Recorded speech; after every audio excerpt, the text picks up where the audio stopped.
Could it be said that working on the self hinders the waking up?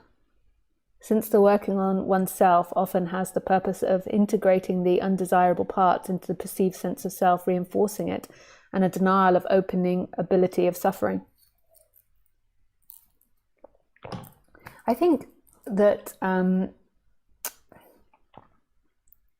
I've met people where it's just like obsessive working on themselves. I think it's a balance, because I've met people where it's obsessive working on themselves and like this constant thinking of themselves and like wanting to be the perfect person through therapies. And then I've met people into non-duality, and more often than not I've met the other side is a massive avoidance of the pain that they feel as a person.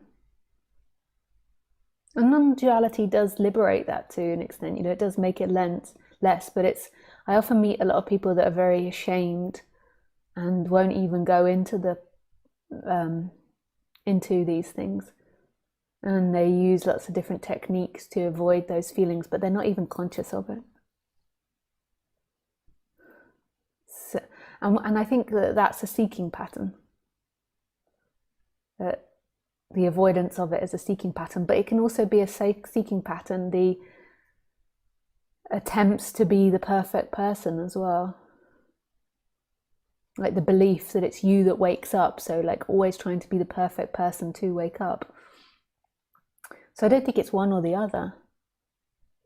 I think the mind will always try to identify in all ways. So it will identify in avoiding, and it will identify in improving the person. But my advice would be to prove the ego and settle down the ego, and to make yourself a more balanced ego. Because at least then you're having a more happy, integrated life. If you just ignore the person and don't balance it, then you're going to keep effing up your life. Because where you have all these like beliefs and ideas that you're avoiding, you will act that out in life. It's like law of attraction. So your life will emanate that, and it inevitably will create more seeking, because you'll experience more pain. If you have a deep sense that you're unworthy, you'll keep acting that out again and again and again. You'll keep getting people to validate that. You'll keep seeing that in your flow. So to me, the wisest thing to do is to balance the personal self while really recognizing that that isn't your happiness. So it's like, just like you go to work and you earn money to pay for things. It's also you work on the personal self, because that's the way to, on the human level, to have a more happy, balanced human. Some people wake up through deep, deep, deep suffering and going into hell. But most people don't. Most of the time the hell just gets worse and worse and worse. It doesn't, if you don't work on yourself and you've already got a difficult self, it's just going to get worse over time, because you're going to keep seeing again your deep fears and your deep belief systems. So, and it's seeing them really as two separate things. But most of the time people have to balance it. Like this is what they did in Indian traditions, is balancing the person. I think it's very unwise to just totally ignore it. You'll go into unconscious thought patterns of self-destruction, more than likely.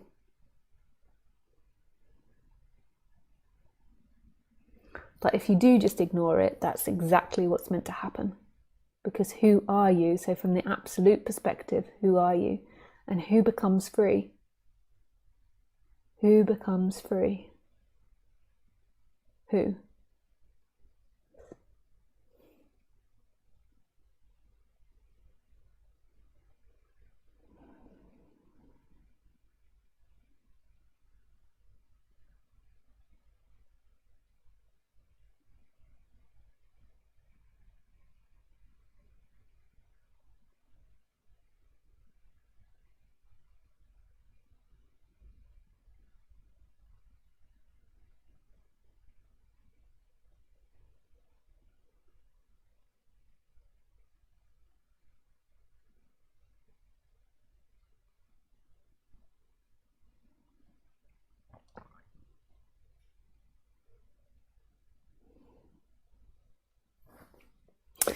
Thanks, Derek. The one who let the dogs out becomes free. Who let the dogs out?